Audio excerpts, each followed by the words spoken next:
யூபிஎஸ்சியில் எக்கச்சக்கமான விருப்ப பாடங்கள் இருக்கும்போது தமிழை ஏன் எடுக்கணும்?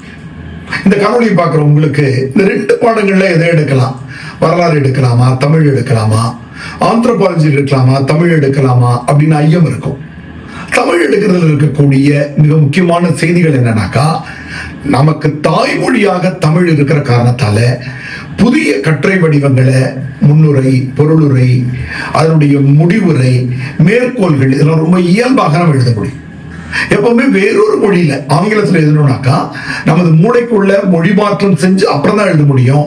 ஆனா தாய்மொழி தமிழாகவே இருக்கிற காரணத்தால நீங்க தமிழை விருப்ப பாடமா எடுக்கும்போது நம்ம எளிதில் வெற்றி அடைய முடியும்.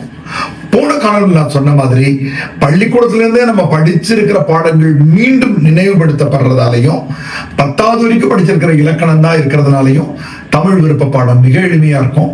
சேர்ந்து பாருங்க, எளிதில் வெற்றி அடையும்.